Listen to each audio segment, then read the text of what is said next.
Now that's significant. The Market Research Podcast. Hi everyone, thanks for joining us on this latest episode of Now That's Significant, a market research podcast. This is your host, Michael Howard, the Head of Marketing at Infotools. Today, we're joined by two representatives of the Canadian Research Insights Council, CRIC, and the Certified Analytics and Insights Professionals of Canada. CRIC is Canada's voice of research, insights and analytics industry, both domestically and globally. CRIC represents the highest standards of ethics and best practices in research that protect the public interest. Its members include research agencies, companies that rely on insights, and other industry partners. Certified Analytics and Insights Professionals of Canada, or CAIP Canada, certifies professionals who have the unique combination of analytical and business competencies grounded in a solid foundation of strong professional ethics and behaviours relevant to research, analytics, and insights industry.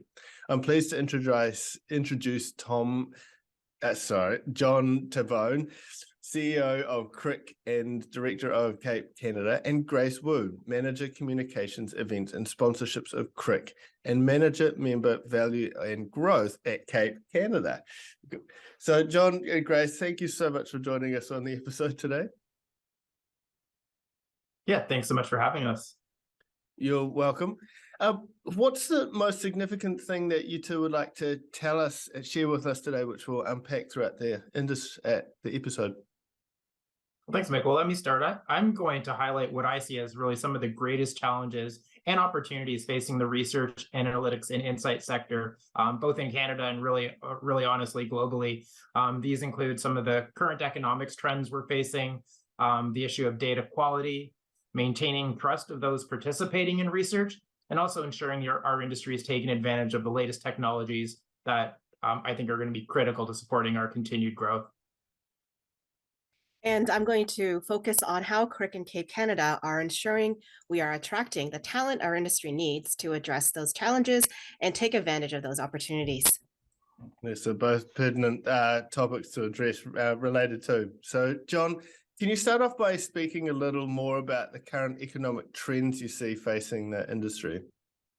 Yeah, absolutely. So our industry has done really well over the past 2 years. Obviously, the pandemic had a negative impact initially, but I think people really recognize the importance of gaining customer insights, and it really did bounce back quite quickly. Unfortunately, this growth has also been accompanied by a period of unprecedented levels of inflation in Canada, and I really think right across the globe.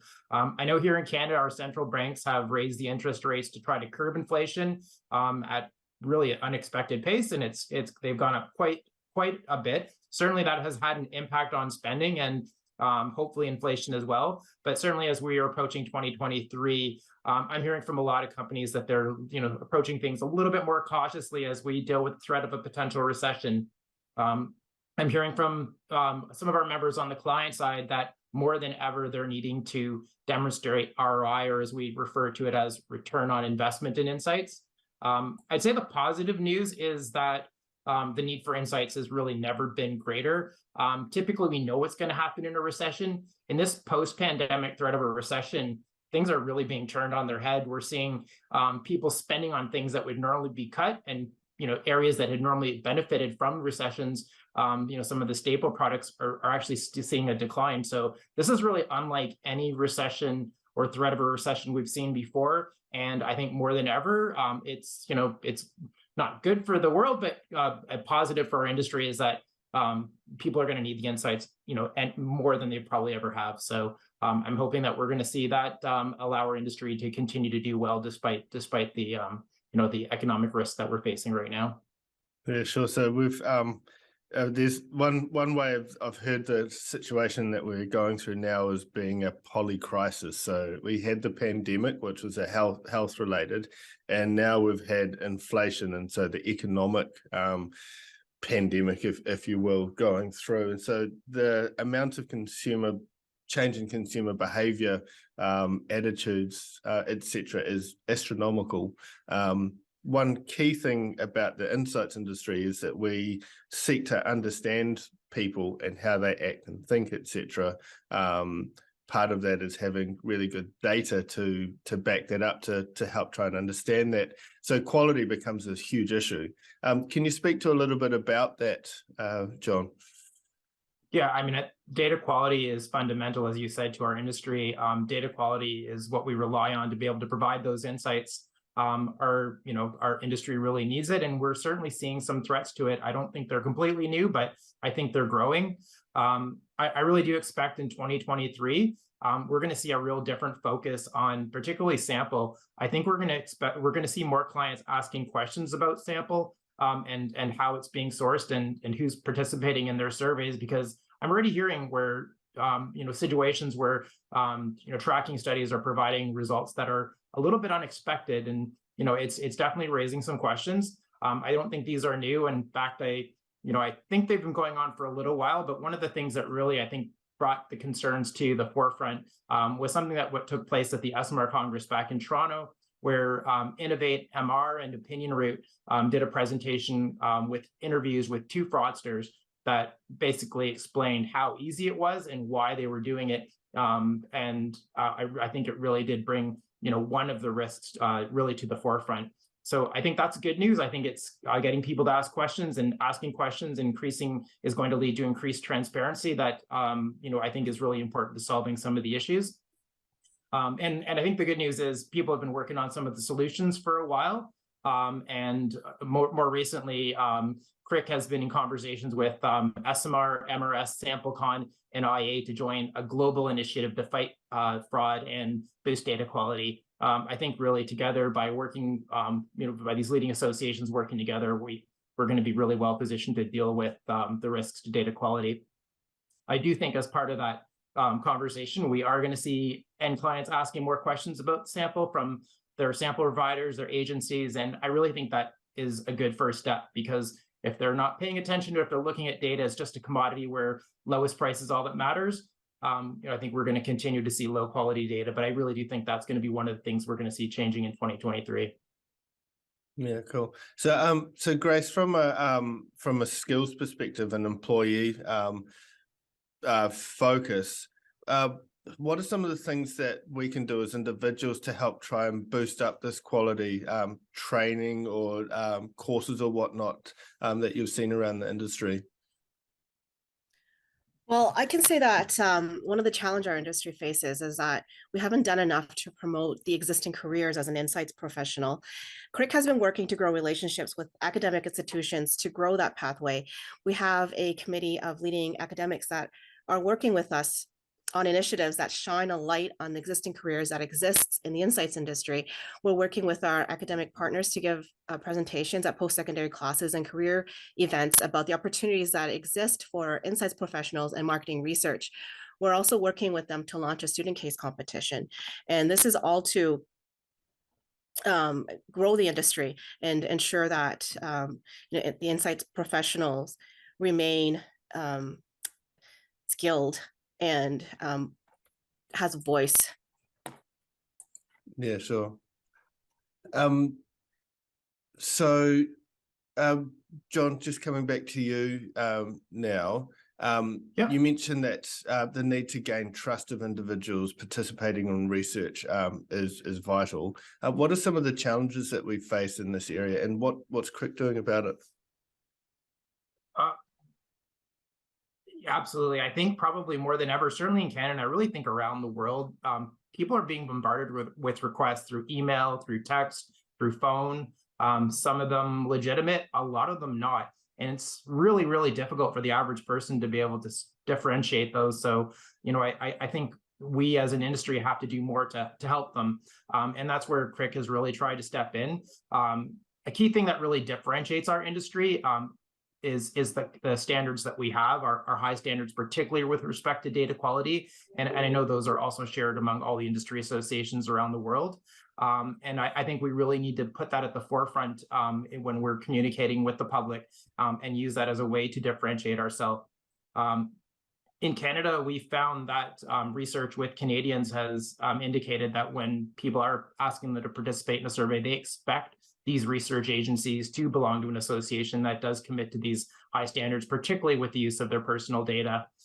We do recognize that no one's going to go and read our detailed codes or any of the codes out there. But one of the things that we've done to try to simplify that is created the CRIC Pledge to Canadians, which lists 10 of our key commitments on a really, in very short form that highlights some of the key differences, including, we're not going to ask them for money. We're not going to sell them anything.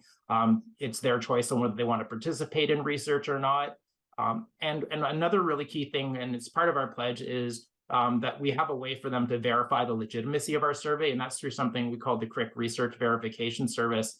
Every one of our research agencies, member agencies, is able to provide a code that they can use to verify the legitimacy of the research with us. And if they still have questions, if they don't like the questions that the company is being asked, they can escalate them first to the company and then to CRIC. And we're going to promptly investigate that, because ensuring that we promptly respond to any concerns is really what builds that trust and ensures we continue to have that trust and really has people continuing to participate in research. So that's a key thing that we do. And I think it's only going to become more important as we hear more of, violations of privacy happening around the world by other companies. We really want to differentiate ourselves from those types of things. And this is going to be a key way that we do that.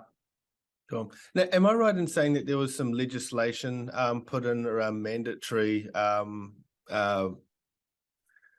adherence to certain standards, etc., in Canada? We require all of our members to follow our standards. Right now in Canada, we actually have new privacy legislation that's being debated by our government. I think there's a lot of pressure on them to get this out there, and we certainly are adding that pressure. We want to see our privacy legislations updated to reflect GDPR and some of the global privacy legislation that's out there. And as an industry, we're an industry that supports strong privacy. So we really do look forward to seeing our own country's legislation get updated. We have a lot of requirements for our members, but it's really self-regulatory. So, and we do think a lot of those requirements will make sure that when that new privacy legislation comes out, our members are already going to be in compliance. Like we are already holding them to a very high level, high standard. Okay. Yeah. In New Zealand, we have the Privacy Act 2020 that was recently updated. And that basically is a GDPR equivalent. We've also got an algorithm charter of Aotearoa New Zealand. So what that is essentially is explainable AI, essentially. So if you make a decision, if an outcome's been made using an algorithm or AI, so that's just software, you have to be able to explain it. So just another tool to try and get more trust and transparency in the system, which is only going to benefit the consumer. So definitely. So you also mentioned the importance that technology is having on the growth of the industry. Can you elaborate on this, please? Absolutely. I think, it is really creating a lot of excitement for our industry, because the way we gather data, analyze data, report on data is completely being transformed by the growing research technology that exists out there. And that's on its way. I think we've seen, particularly in the area of AI, some major advancements. I mean, they've really been happening, but they really came to the forefront when, with the launch of ChatGPT, it's, put in people's hands a tool that makes it really easy to test what some of those things might be. So I think that's really quite fascinating. I know some people say AI is a threat. I think in the case of our industry, it's far from that. It's really a huge opportunity. I think it's only a threat if companies in the industry are not paying attention to it and, think that everything's going to be the same as it was in the past. It's not, but I do think, the way things are going, it's looking really quite bright, and it's just a lot of great new, interesting technologies that are going to change really how we do our work, and really going to make it much more exciting for people that want to get into the industry. It's not just the traditional types of research. There's lots of interesting things happening beyond that as well, and really excited. No, it is cool. So if we can elaborate on this a little more. Technology can be an amazing thing, and it can help us and give efficiencies in areas that we've been doing for years. But sometimes there's a delta between the picking up the tool and running with it and just leaving it there because it's a bit of an unknown. What are some of the things people can do to try and increase the uptake of tools like this here? I think opportunities exist for professional development, and things like our conference that's coming up in Toronto, the Future of Insight Summit, is a place where this will be discussed. Things like artificial intelligence and other important new technologies and tools will be shared. Conferences in general are a great place for people not just to network, but to also share ideas.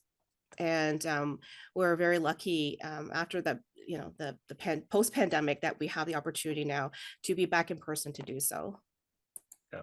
I think one thing just to I guess put people's minds at ease as well is you generally have quite a long time to prepare yourself for new technology coming into the industry. So if you think about ChatGPT, we shouldn't be surprised about this because essentially it is just a chatbot. Chatbots have been around for at least 10 years in and around the business world. Prior to that as well in various forms. So I guess we do have that time to prepare ourselves to think. So it's not necessarily always a surprise, but I guess when you see it in action, it can be impactful when it does finally reach the level of usability, I guess, that it can make a difference in the industry. Yeah, definitely. And I've heard from a lot of companies that this has become a weekly agenda item. How is AI changing what we're doing? Like at their meetings of their senior executives, what are we doing? What are we doing? So it's good that those conversations are happening because, as you say, it might take a few years, but if they're not thinking about it now, if they wait 2 years to do something, they might also be too late. So, we have a couple presentations on this. I know Leger is presenting on this. MQO is presenting on this at the conference. So it's going to be a really great opportunity at the conference we're doing with SMAR and CIP Canada to really explore what some companies are doing and get more companies, maybe the ones that are not yet thinking about it, hopefully thinking about it, because it's happening. As you say, we've got conversational AI tools already. And we're going to see it impacting in many other ways as well. Cool. So it sounds like insights professionals are going to need some different skills than those in the past.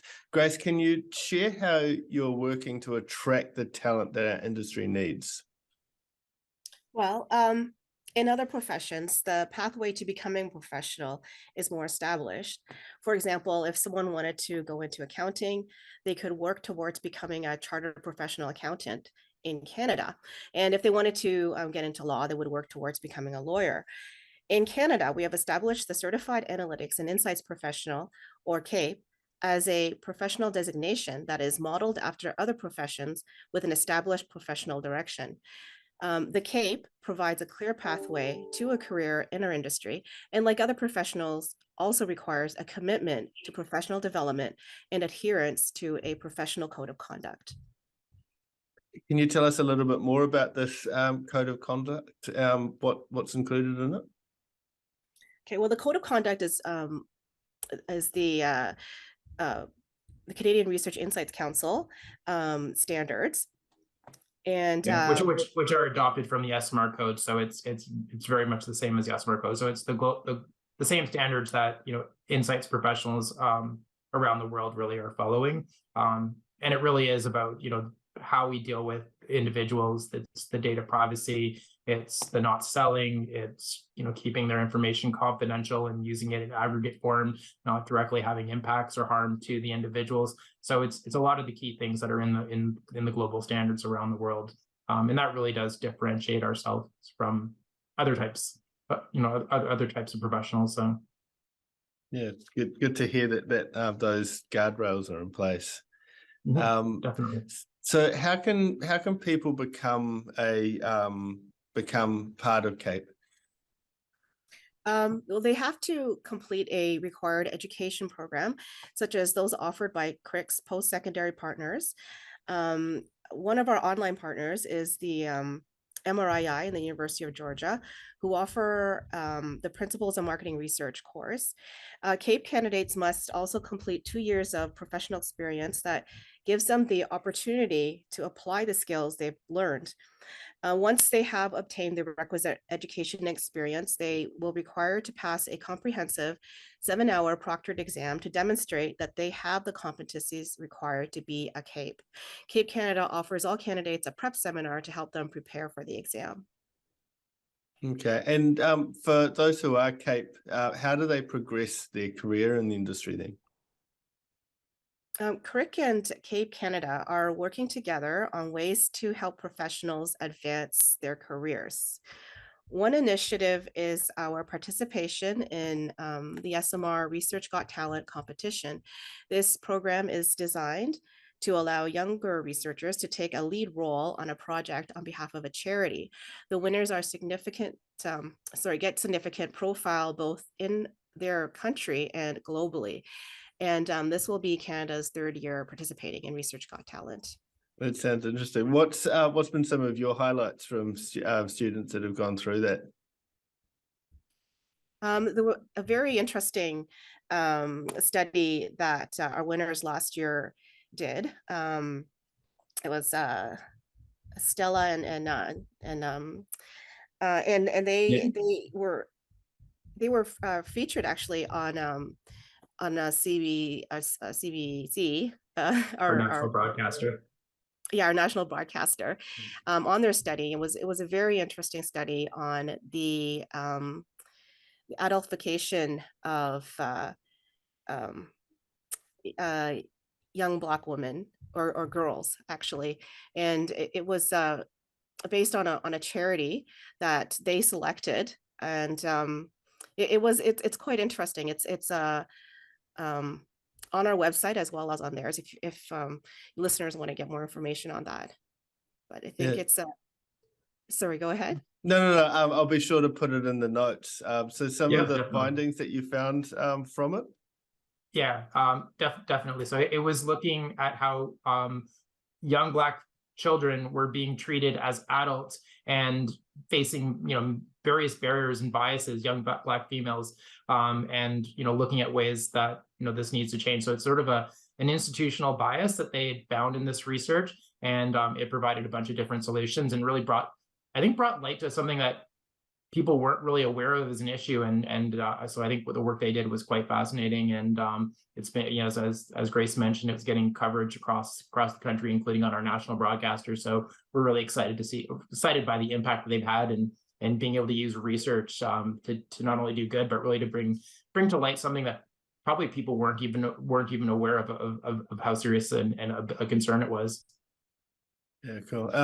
One of the earlier podcasts we did, and as part of SMR's UN commitment last year, around how market research makes the world a better place, and that sounds like an example of that, doing it, finding issues underlying, and then surfacing up those insights to be able to make changes for the better in society. So really, really cool to hear positive stories like that. Yeah, it's a really great program that SMR is running. It's an SMR sponsored competition, and we're happy to participate in it. But it's doing two great things. It's bringing light to the great work that research is doing, but it's also giving young professionals an opportunity who may not have the ability to work hands-on on a larger end client, a way to really take charge of a project and become the face of it. So it's really covering two great objectives in one. Yeah, cool. The Research Got Talent competition. Yeah. So, John, you also mentioned that advances in technology are creating significant opportunities and changing the way that insights professionals work. What's the best way for them to keep up with the changes? Well, I think that there's lots of best ways, and I think it depends on how people like to consume information. Certainly attending podcasts like this, and there's others out there as well, is a great way to stay informed in a really convenient way. There's lots of great articles on the web as well that are good blogs and so on, including, I know the new chair of SMR is out there doing a lot of great stuff, Ray Pointer. Another thing is obviously attending industry events. That's been a hard thing to do other than virtually in the last little while, but thankfully we now are seeing a full return to in-person events, and it's really, it's one of the best places, because not only do you to hear the presentations, but you get to dialogue with others and really discuss them in an engaging way. So we're really happy to see that return to in-person events. We had welcomed SMR to Toronto back in September, and we're really looking forward to again working with SMR and CAIP Canada to offer this North American conference in Toronto in June. So that's certainly one great opportunity as well. Yeah, nice. I can't wait to eventually get up there someday. It's been great to see flight costs come down as well, because the last year they've been quite exorbitant, but as more and more people head out into the world, that they become more accessible, so which is a good thing. Definitely. Yeah. So I think that covers it. Was there any final points that either of you wanted to make on the subject? No, I think that was great. Thank you so much for having us. And Grace? Thank you very much. Really appreciated the opportunity to talk to you. That's quite all right. So if I can just recap what we've talked about today, it's some of the highlights and the greatest challenges, opportunities facing the research, analytics and insight sector. Yes, we've had the big economic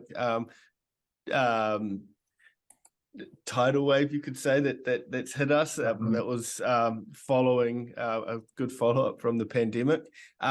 So we've talked about some of the things that people can do to keep up with these changes, some of the ways that we can upskill ourselves for this ever evolving world that we're living in, and particularly concerning the technology that is constantly coming into the industry. We've talked about data quality and some of the things that we can do as an industry to help improve that there.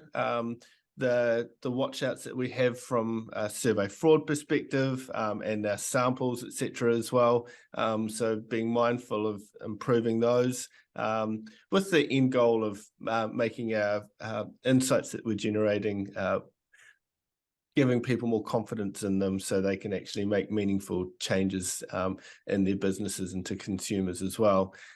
So we talked about a few of the things that CRIC are doing, the pledge to Canadians, the research verification services as well. So some really good things going on there.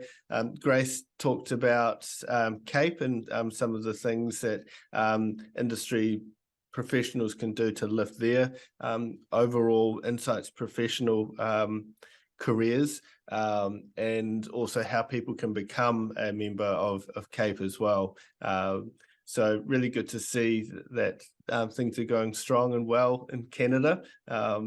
Looking forward to seeing the Canadian representation for Research Got Talent as well. So it sounds like a really great initiative to give people a platform to see what it's like and how research can change the world.